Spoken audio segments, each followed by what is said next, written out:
मैं सुधा अस्थाना आज 9th class के स्टूडेंट्स के लिए रहीमदास जी के दोहे लेकर उपस्थित हुई हूँ। बच्चों, रहीमदास जी का पूरा नाम अब्दुल रहीम खान खाना था।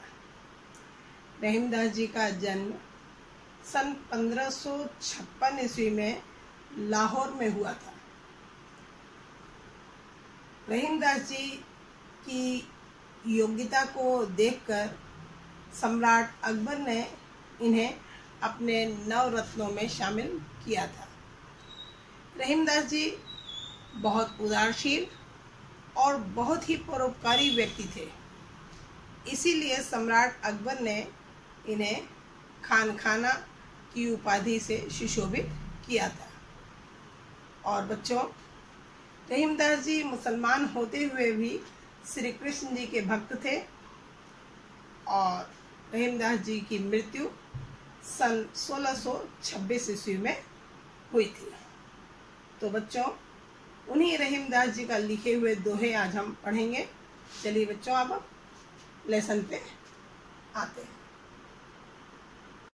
तो बच्चों, आपको मैं बता दूं कि आपके जितने भी काव्य खंड में जो चैप्टर हैं उनमें से 2 व्याख्या आपको पेपर में आती है, उसमें से एक व्याख्या आपको करनी होती है। तो व्याख्या करने के पहले मान के चलिए कि आपको ये दोहा व्याख्या करने के लिए आता है, तो सबसे पहले आपको लिखना होता है संदर्भ। संदर्भ के बाद लिखना होता है प्रसंग। प्रसंग के बाद आप व्याख्या करेंगे और व्याख्या के बाद काव्यगत सौंदर्य भी बताना होता है। तो संदर्भ आपका होता है बच्चों 2 नंबर का, उसके बाद व्याख्या होती है 4 नंबर की और काव्यगत सौंदर्य होता है 2 नंबर का। तो इस तरह से 10 नंबर की आपको व्याख्या आती है। कहने का मतलब यह है कि आपको संदर्भ, प्रसंग, व्याख्या और काव्यगत सौंदर्य भी जरूर लिखना है। काव्यगत सौंदर्य लिखने पर आपको 2 नंबर मिलते हैं। ठीक है बच्चों, अब देखिए आप पहला दोहा। जो रहीम उत्तम प्रकृति का करी सकत कुसंग, चंदन विष व्यापत नहीं लिपटे रहत भुजंग।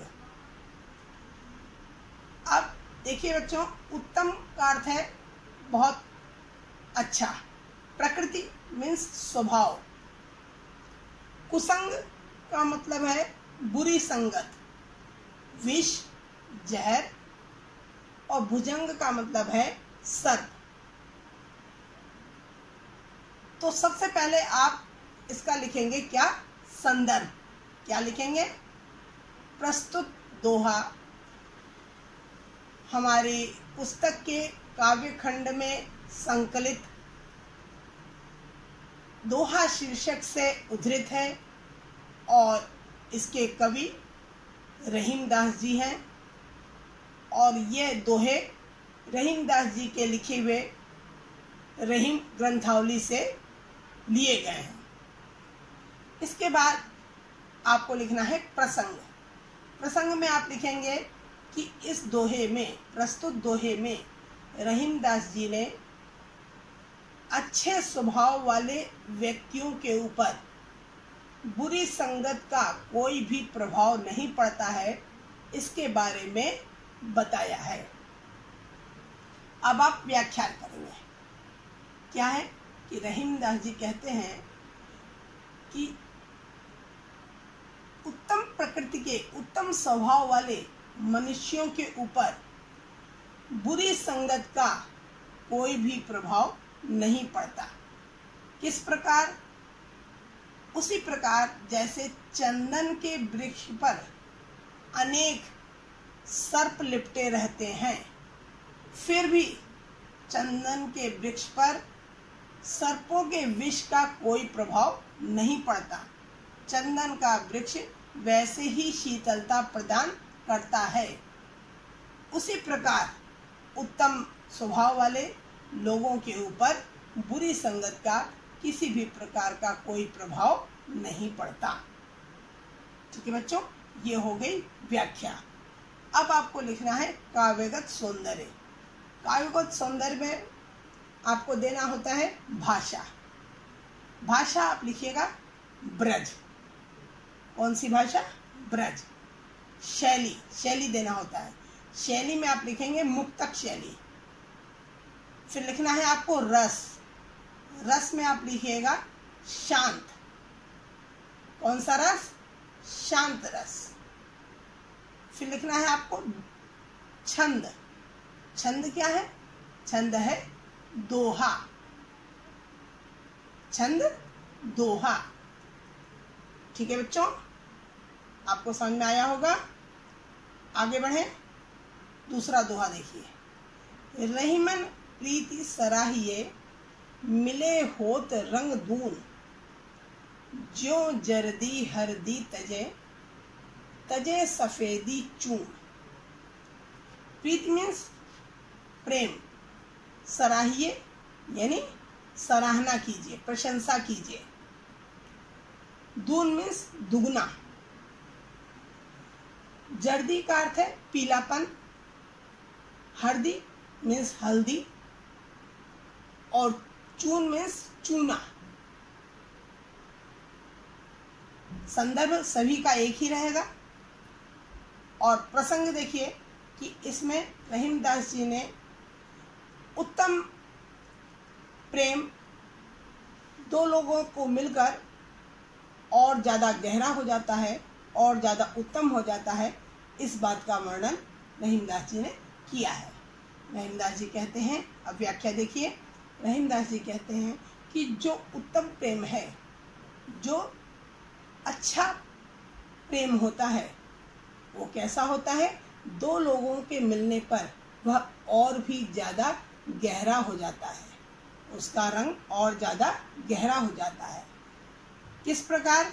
जैसे हल्दी, हल्दी और सफ़ेद रंग का चूना दोनों को अगर मिला दिया जाए तो हल्दी अपना पीलापन त्याग देता है और चूना अपना सफ़ेदी त्याग देता है, और दोनों मिलकर लाल वर्ण के हो जाते हैं। कवि का कहना है कि जिस प्रकार हल्दी अपना पीलापन त्याग दिया, हल्दी ने अपना पीलापन त्यागा और चूने ने सफ़ेदी त्याग दी और दोनों मिलकर लाल वर्ण के हो जाते हैं, उसी प्रकार अच्छे लोगों की प्रीति मिलकर, दोनों मिलकर उत्तम से उत्तम कार्य करते हैं और उनका रंग और ज़्यादा गहरा हो जाता है। काव्यगत सौंदर्य में भाषा ब्रज, शैली मुक्तक, रस शांत है, छंद दोहा, और इसमें अलंकार बेटा ज्यों, ज्यों का प्रयोग हुआ है, यानी यहाँ पर उत्प्रेक्षा अलंकार है। गुण प्रसाद है। ठीक है बच्चों, अगला देखेंगे। टूटे सुजन मनाइए, जो टूटे 100 बार, रहीमन फिर पोइए, टूटे मुक्ताहार। अब इस दोहे में रहीमदास जी ने वर्णन किया है कि जो सज्जन लोग हैं उन्हें किसी प्रकार भी रूठने देना नहीं चाहिए, उन्हें बार बार मना लेना चाहिए। अब देखिए व्याख्या। रहीमदास जी कहते हैं टूटे सुजन, सुजन का अर्थ है सज्जन, सज्जन लोग। पोइए मत, पोइए का अर्थ है पिरो लेना, सुई में पिरो लेना। मुक्ताहार मतलब असली मोती का हार। अब रहीमदास जी कहते हैं कि जो सज्जन लोग हैं, जो उत्तम स्वभाव वाले लोग हैं, अगर वह हमसे रूठ जाते हैं तो उन्हें 100 बार मना लेना चाहिए, उन्हें किसी भी प्रकार अवश्य मना लेना चाहिए। क्यों? क्योंकि कह रहे हैं रहीमदास जी, जिस प्रकार सच्चे मोती के हार को टूट जाने पर उन्हें बार बार पिरो लिया जाता है, बार बार धागे में पिरो लिया जाता है। क्यों? क्योंकि सच्चा मोती बहुत कीमती होता है। तो उसी तरह वह सज्जन व्यक्ति भी बहुत कीमती होते हैं, हमारे हर सुख दुख में काम आ सकते हैं। तो उन सज्जनों को कभी भी रूठने नहीं देना चाहिए, उन्हें बार बार मना लेना चाहिए। काव्यगत सौंदर्य देखेंगे आप, भाषा ब्रज है, शैली मुक्तक, रस शांत, छंद दोहा, और अलंकार यहाँ पर पुनरुक्ति प्रकाश अलंकार है बच्चों। फिर एक ही शब्द 2 बार आया है, तो यहाँ पर पुनरुक्ति प्रकाश अलंकार है। अगला दोहा देखिए, रहीमन असुआ नैन ढरी, जिय दुख प्रगट करे, जाहि निकारो गेहते, कस न भेद कह दी। अब इस दोहे में रहीमदास जी ने वर्णन किया है कि किसी भी व्यक्ति को अगर घर से बाहर निकाल दिया जाए तो वह घर के भेद को खोल देता है। व्याख्या देखेंगे कि रहीमदास जी कह रहे हैं कि जिस प्रकार आंखों रूपी घर से, नेत्र रूपी घर से यदि आंसू बाहर निकलता है तो वह जी मीन्स हृदय, जी मीन्स हृदय, हृदय के समस्त दुख को प्रकट कर देता है। आंखों से अगर आंसू बाहर निकलता है तो हृदय के समस्त दुख को प्रकट कर देता है। उसी प्रकार निकारो मीन्स निकाल देना, यह मीन्स घर। उसी प्रकार घर से अगर किसी को निकाल दिया जाए तो वह घर के समस्त भेद को बाहर बता देता है। काव्यगत सौंदर्य बच्चों वही, भाषा ब्रज, शैली मुक्तक, रस शांत, छंद दोहा, और अलंकार यहाँ पर मानवीकरण अलंकार है, क्योंकि आंसू की तुलना व्यक्ति से की गई है, अतः यहाँ पर मानवीकरण अलंकार है। अगला दोहा देखेंगे, कही रहीम संपत्ति सगे, बनत बहुत बहुरीति, विपत्ति कसोटी जे कसे, तेई सांचे मीत। संपत्ति का अर्थ है सुख के समय, जब हमारा सुख का समय होता है, जब हमारे पास बहुत धन दौलत होती है। रीति मीन्स परंपराएं। विपत्ति यानी दुख का समय, विपत्ति। मित यानी मित्र। इसमें प्रसंग है कि रहीमदास जी ने यहाँ पर बताया है कि जो अच्छे मित्र हैं, अच्छे मित्र की पहचान को उन्होंने स्पष्ट किया है। व्याख्या देखिए, रहीमदास जी ने कहा, रहीमदास जी कहते हैं कि जब हमारा सुख का समय होता है, जब हमारे पास बहुत धन दौलत होती है, तो बहुत से सगे संबंधी और मित्र हमारे बन जाते हैं। अनेक प्रकार से हमारे बहुत से मित्र बन जाते हैं, हमारे बहुत से सगे संबंधी बन जाते हैं। परंतु विपत्ति कसोटी जे कसे, विपत्ति रूपी कसौटी पर जो कसता है, यानी जब हमारे ऊपर विपत्ति आती है, जब हमारा बुरा समय होता है, तब जो काम आता है वही हमारा सच्चा मित्र होता है। तभी हमें सच्चे मित्र की पहचान होती है। यहाँ पर बच्चों काव्यगत सौंदर्य, भाषा ब्रज है, शैली मुक्तक, रस शांत, छंद दोहा, और अलंकार यहाँ पर बच्चों बनत बहुत बहु, ब वर्ण की 3 बार आवृत्ति हुई, अतः यहाँ पर अनुप्रास अलंकार है। गुण यहाँ पर प्रसाद है। ठीक है बच्चों, समझ में आ रहा है आपको? आगे देखिए, जाल परे जल जात बही, तजमीनन को मोह, रहीमन मछरी नीर को, तऊ न छाड़त छोह। बही मीन्स बह जाना, तजी माने छोड़ देना, मीनन का अर्थ है मछली और छोह का अर्थ है प्रेम। अब यहाँ पर प्रसंग है कि रहीमदास जी ने स्पष्ट किया है कि जो सच्चा प्रेम करता है वह कभी भी अपने साथी का साथ नहीं छोड़ता है, चाहे उसकी मृत्यु भी क्यों ना हो जाए। अब व्याख्या देखेंगे कि रहीमदास जी ने कहा है कि जाल परे जल जात बही। जब मछुआरा जल में जाल को फेंकता है तो क्या होता है, तज मीनन को मोह, तो जल मछलियों के मोह को छोड़कर आगे बढ़ जाता है। मछलियां कहाँ रह जाती हैं, जाल में फंस जाती हैं और जल निकलकर बाहर चला जाता है। अरे जाल परे जल जात बही तज मीनन को मोह। जैसे ही मछुआरे ने जाल फेंका, मछलियां जाल में आ गईं और जल मछलियों का मोह छोड़कर आगे को बढ़ जाता है। रहीमन मछली नीर को तऊ न छाड़त छोह। रहीमदास जी कहते हैं परंतु मछली, ऐसी स्थिति होने पर भी मछली नीर के साथ अपने प्रेम को नहीं छोड़ पाती। जैसे ही जल आगे बढ़ता है, मछली उस जल के प्रेम में तड़प तड़प के अपने प्राण छोड़ देती है। इसी को सच्चा प्यार कहा गया है, सच्चा प्रेम कहा गया है।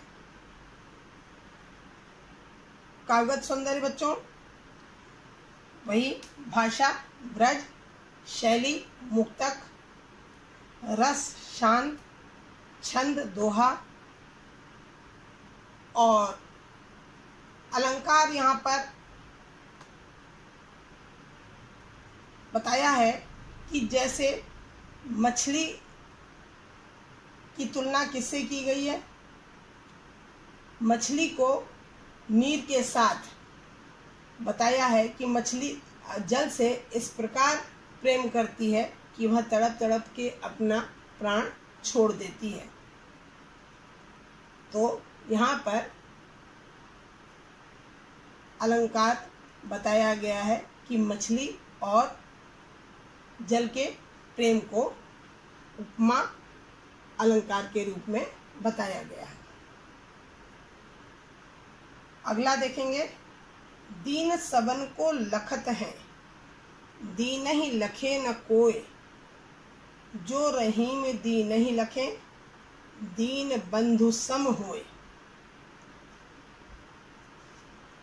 दीन मीन्स गरीब, लखत मीन्स देखना, और दीन बंधु, दीनों के बंधु भगवान। इसमें रहीमदास जी ने बताया है कि मनुष्य कभी भी किसी की सहायता नहीं करना चाहता, दीनों की तरफ कोई भी ध्यान नहीं देता।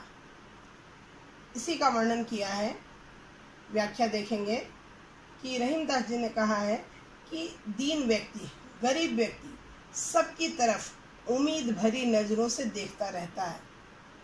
वह उम्मीद लगाता है कि जो अमीर लोग हैं वह हमारे लिए कुछ अवश्य करेंगे। दीन सबन को लखत हैं, दीन ही लखे न कोई। दीनहीन व्यक्ति, गरीब व्यक्ति सबकी ओर उम्मीद लगाए देखता रहता है, परंतु लोग, जो अमीर लोग हैं, उनमें से कुछ लोग ही ऐसे होते हैं जो दीनों की सहायता करते हैं, नहीं तो अधिकतर लोग उनके ऊपर ध्यान नहीं देते। दीन ही लखे न कोई, कोई भी उनकी तरफ ध्यान नहीं देता। जो रहीम दीन ही लखे, दीन बंधु सम होए। और रहीमदास जी कहते हैं जो गरीबों की सहायता करता है वह दीन बंधु भगवान के समान हो जाता है। उनके लिए वह भगवान के सदृश हो जाता है जो गरीबों की सहायता करता है। काव्यगत सौंदर्य बच्चों, भाषा, ब्रज, शैली, मुक्तक, रस, शांत, छंद दोहा, गुण प्रसार और अलंकार यहाँ पर दीन बंधु सम होने के कारण यहाँ पर उपमा अलंकार है। तो बच्चों, आपको ये पूरा पाठ समझ में आया होगा। ये रहीमदास जी के दोहे का फर्स्ट पार्ट है। सेकंड पार्ट में बाद में आपको पढ़ाऊंगी अगली क्लास में। ठीक है बच्चों, अगर आपको हमारी ये वीडियो पसंद आए तो आप इसको लाइक, शेयर और सब्सक्राइब अवश्य करें। धन्यवाद।